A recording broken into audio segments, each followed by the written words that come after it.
안녕하세요. 평강침례교회 골방 성경입니다. 자, 이번 주는 성탄 주간이지요. 그래서 골방 성탄 주간, 예수님이 오시다라는 제목으로 마태복음 1, 2장, 누가복음 1, 2장에 예수님이 태어나시는 부분을 우리 같이 보도록 하겠습니다.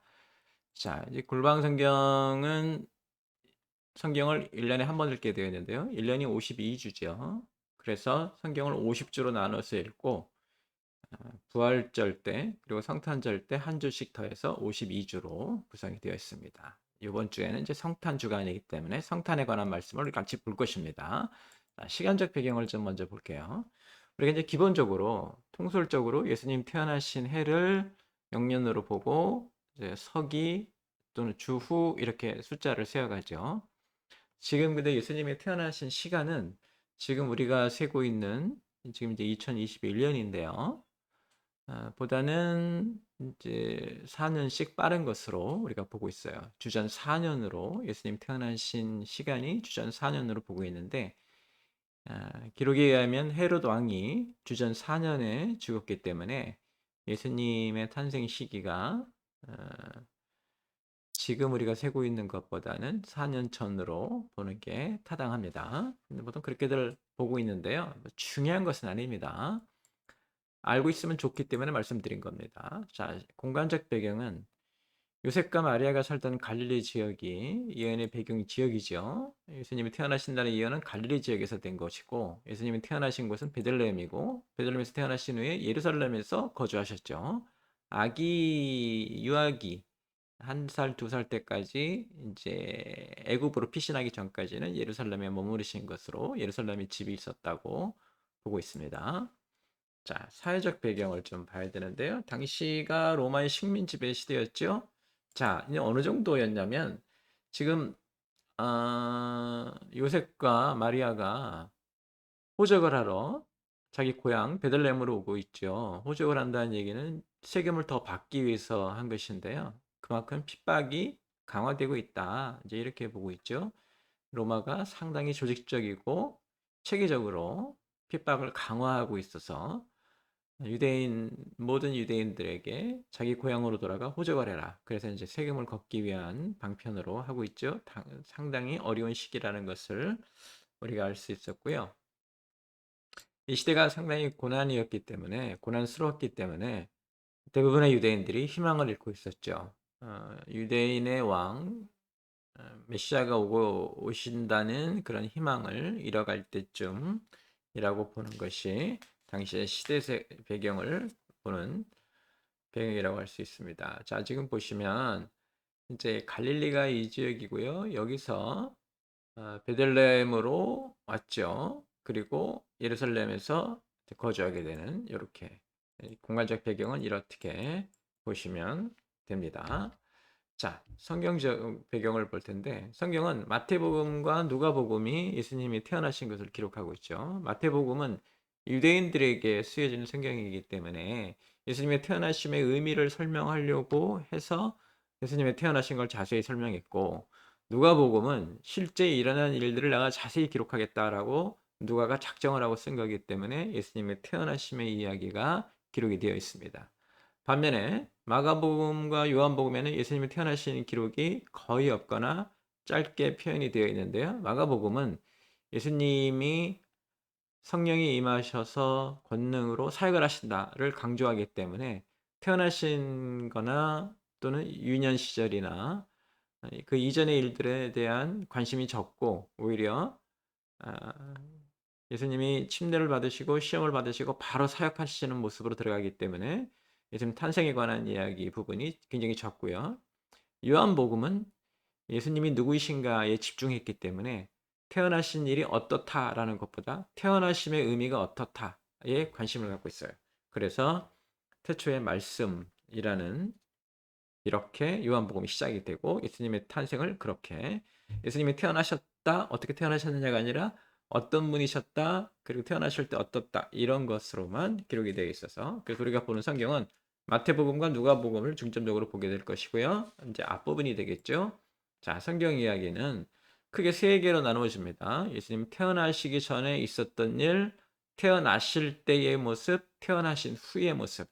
태어나시기 전에는 다윗의 자손이라는 표현, 메시아라는 표현, 유대인의 왕이라는 표현, 임마누엘 하나님이라는 표현이 예언이 나오죠. 예수님이 태어나시기 전에 하늘에서는 예수님 태어나신 일과 관계된 사람들에게 어떤 일이 생길 것이다 라는 예언을 주시는데, 그 예언 중에서 가장 중요한 것은 예수님이 누구이신가를 설명하는 것이기 때문에 예언 때마다 예수님이 누구시다 라는 표현이 나오고요. 태어나신 때의 앞뒤의 일들, 그때 하늘에서 어떻게 반응했는지, 하늘에는 영광 땅에는 평화라는 말씀이 선포가 됐는데, 이것의 의미 그리고 어떤 모습으로 태어나셨는지를 보게 되고요. 태어나신 후에 일어난 일들을 통해서 예수님이 어떻게 소개되고 어떻게 성장을 하게 되는지 그렇게 보시면 됩니다. 자, 먼저 예수님 태어나시기 전의 일들, 마태복음 1장과 누가복음 1장 부분인데요. 먼저 마태복음에서 예수님에 대한 이야기를 하면서 예수님의 세계에서 예수님 족보에 대해서 나오게 되죠. 예수님이 누구신가를 설명하려고 하는 거예요. 아까 말씀드렸지만 마태복음이 유대인들에게 쓰여졌기 때문에, 자, 예수님이 태어나셨는데 이 예수님이 누구냐? 유대인들에게 설명을 해야 되니까 유대인들이 가지고 있는 그 메시아에 대한 그런 지식들의 정보에 예수님이 어떻게 맞는지를 설명하는 것이죠. 그래서 예수님의 족보의 시작은 아브라함 때부터 시작을 해서 다윗 왕까지 14대, 다윗 왕부터 바벨론 포로 생활 전까지 14대, 바벨론에서 포로 생활을 시작한 후 예수님까지 14대, 이렇게 나눠서 예수님의 족보를 설명하는데, 메시아가 다윗의 자손에서 나오실 거라고 했기 때문에 아브라함에서 시작해서 다윗, 이제 이렇게 넘어가는 것을 우리가 볼 수 있습니다. 아브라함과 다윗의 자손이라는 표현을 우리가 많이 쓰는데, 그것도 역시 약속된 메시아다 이렇게 된 거고요. 왜 이것이 마태복음 초반에 설명이 됐냐면, 구약에서 유대인들에게 했던 모든 예언의 완성이 바로 예수님이다. 그래서 예수님이 어떻게 그 예언들에게 맞는 조건, 맞는 환경인지를 보여주기 위한 설명이기 때문에 그렇습니다. 자, 그 다음에 이제 실제로 하늘에서는 계속해서 예수님에 대한 예언이 일어나죠. 이제 예수님이 태어나실 것인데 어떻게 태어나실 것이고 어떤 분이시다라는 이 말이 먼저 전달이 돼야 되기 때문에, 제일 먼저 이제 침례 요한의 부모들에게 전달이 되는데, 침례 요한이 태어날 것이고 하나님의 일을 하게 될 것이다 라는 말이 전달이 되고, 이렇게 누군가 태어나기 전에 태어날 것이 예언이 된다는 얘기는 새날에 대한 새로운 날이 시작이 될 것이다, 이것에 대한 예고라고 할 수 있죠. 어, 침례 요한은 예수님이 태어나시기 전에 예수님의 길을 준비하는 사람들이죠. 마치 구약에서 족장들과 영웅들이 태어날 것을 예고하시면서 새날을 시작하셨듯이 요한이 태어날 것을 예언하시면서 새날을 준비하시는 것입니다. 자, 6개월 후에 마리아에게 예수님의 잉태가 예언이 되죠. 마리아가 이제 예수님을 잉태하게 될 것인데 미리 전달이 돼야 되죠. 그래야 놀라지도 않고 이 일을 받아들일 수 있기 때문에, 하나님은 천사 가브리엘을 통해서 마리아가 다윗의 위를 잇는 지극히 높으신 이의 아들이라 일컬음을 받을 예수님을 잉태할 것과 예수님은 야곱의 집에 왕노릇 하실 분이라는 것을 예언으로 주시죠. 다윗의 위를 잇는 것이라는 것 때문에 예수님이 메시아라는 표현이 되는 것이고요. 왕노릇 하신다는 얘기는 단순히 하늘에서 아들 예수님을 보내시는 것뿐만 아니라 새로운 체제, 국가, 새로운 지도, 세력, 또는 새로운 나라가 만들어진다, 이렇게 볼 수 있죠. 왕노릇 하신다라는 표현 때문에 그렇습니다. 이 왕이라는 표현이 다윗에게 언약된 메시아가 이분임을 밝히는 것이고, 예수님만 단순히 오시는 것이 아니라 예수님에 의해서 새로운 나라, 새로운 삶의 질서가 펼쳐진다라는 것을 알 수가 있고요. 이때 이제 마리아는 침례 요한을 잉태 중인 엘리사벳을 방문해서 석 달을 함께 지내면서 하나님의 비전을 함께 나누죠. 자, 그 다음에 이제 누구에게 말씀이 전달이 되냐면, 마리아에게 예언이 전해진 후에 요셉에게 하나님의 예언이 전해지죠.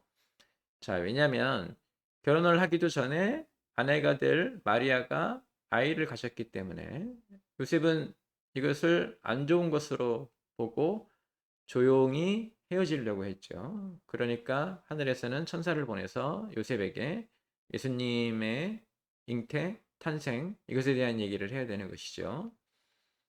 그래서 이 요셉에게 천사가 나타나서 하나님의 말씀을 전해주는데요. 요셉을 준비시키는 것이죠. 아이가 성령으로 잉태된 것이고 마리아가 아들을 낳을 것인데 그 이름을 예수라 하라. 이제 그렇게 해서 태어난 예수님이 어떤 분이시냐 하면은 아, 자기 백성을 저희 죄에서 구원하실 자다 해서 구원에 관한 확실한 말씀을 주시고요. 이때 이제 임마누엘 하나님이라는 표현을 쓰는데 임마누엘이라는 말에서 하나님이 우리와 함께 동행하신다. 그래서 예수님의 탄생의 의미가 임마누엘이라는 말로 표현이 되면은 어떤 의미가 되는가? 하늘이 그리고 하나님이 땅에 있는 인간들과 동행하신다. 이제 이렇게 되는 것이죠. 이 땅에 백성들을 위해 오셨다는 것이 임마누엘의 의미고요. 지금 우리가 이제 여러 가지 예수님에 대한 호칭에 관한 얘기를 하고 있는데요. 예수님 호칭이 여러 가지가 있죠. 먼저 이름인 예수는 사실은 히브리어 여호수아의 헬라 말이죠. 그러니까 여호수아와 예수란 말은 같은 말이에요. 헬라 말로는 예수고 히브리 말로는 여호수아인데 여호수아라는 말은 하나님은 구원이시다라는 의미를 갖고 있죠. 또 그리스도라는 말은 지금은 예수님의 이름의 한 부분처럼 쓰이지만 이름이 아니라 직함 같은 것이죠. 구원자라는 메시아라는 뜻을 가지고 있습니다. 그래서 예수님이 태어나시기 전에 이미 그 마태복음이 배경 설명, 예수님이 왜 구원자이신지에 대한 배경 설명을 하고 그 다음에 이제 하늘에서 직접 예언이 일어나는데 첫 번째 침례 요한이 태어날 것에 대한 예언, 그리고 마리아에게 예수님이 태어날 것이라는 예언, 그 다음에 요셉에게 예수님이 태어나실 것이라는 예언이 전달이 되죠. 이게 예수님이 태어나시기 전에 일어난 일이고, 자 이제 예수님 태어나시는 모습을 우리가 같이 볼 것입니다. 누가복음 2장 중심인데요. 호적 명령으로 베들레헴으로 향하셨죠. 다윗 왕의 고향이고요. 요셉의 고향이죠. 베들레헴으로 향하셨는데 베들레헴에 그때 머물 곳이 없어서 마국간에 머무시게 되는데 집의 한 부분입니다. 이제 사람들이 살고 있는 집이 우리가 이제 보통 다락방이라고 부르는 곳이죠. 그리고 그 아래 칸이 보통 동물들이 함께 거하는 곳인데요. 거기를 보통 마국간이라고도 불렀어요. 사람들은 주로 그 어퍼층, 위층, 다락방 쪽에 머물고 그 아래 이제 동물들이 머물고 있었는데 어, 사관에 여관에 자리도 없고 또 누울 곳이 없었기 때문에 마국간에서 머물게 됐는데 그때 마리아가 아이를 낳게 되죠. 예수님이죠. 그리고 아이가 태어났는데 어디 누울 곳이 없으니까 말 먹이통이죠. 말 먹이통을 깨끗이 정비해서 예수님을 거기 놓이게 됩니다. 그래서 말 구유에 놓인 아기를 보라 하는 얘기가 예수님이 태어나셨다 하는 의미가 되는 것이죠. 이때 어, 천군 천사들이 하늘에서 예수님이 태어나신 것을 이제 환영을 하고요. 이 소식을 목자들에게 가장 먼저 전하죠. 들 밖에서 양을 치던 이 땅의 백성들에게 예수님의 태어나셨다는 첫 소식이 전해진 것인데요.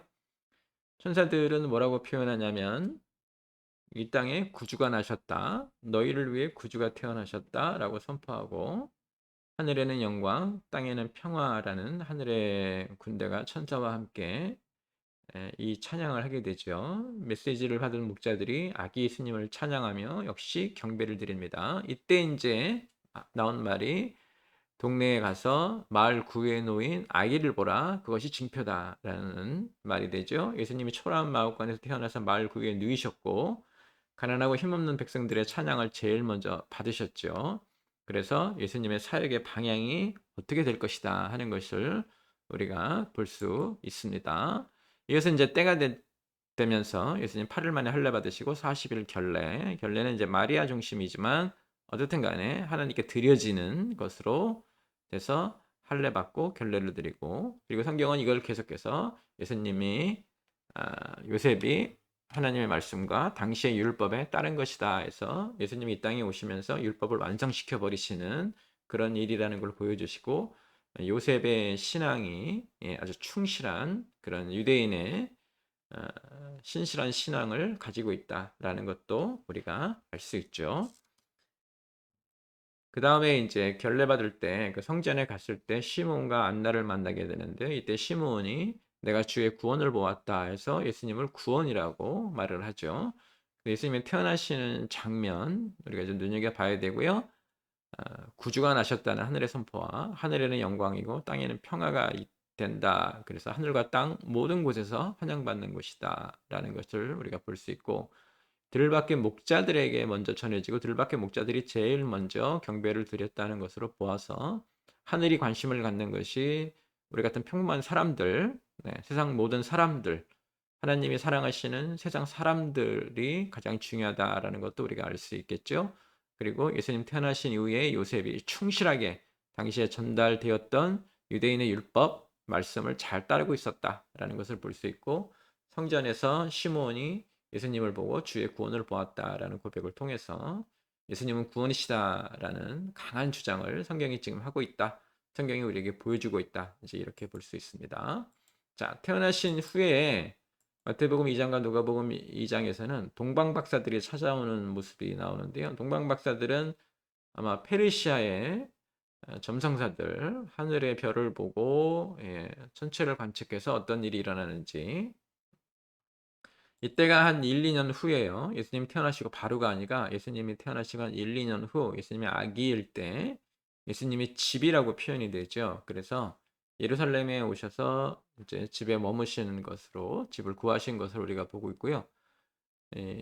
이들이 와가지고 당연히 이들은 예루살렘에 와서 태어난 왕이 어디 계시냐라고 묻고 그렇게 물었기 때문에 예루살렘이 소동을 일으키죠.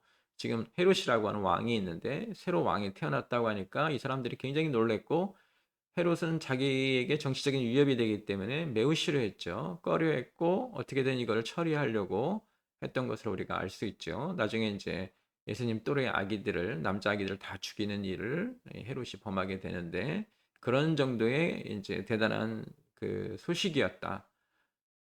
근데 이제 예루살렘 전체가 모르고 있었고 동방 박사들이 다시 별을 보고 예수님을 찾아가죠. 그래서 경배를 드리면서 드렸던 그런 그 선물들로 인해서 우리가 예수님의 그 삶이 어떻게 될 것이다라는 것을 우리가 볼 수가 있는데 사실은 뭐 그렇게 아주 대단히 중요한 것들은 아니고요. 다만 귀한 것을 드렸다.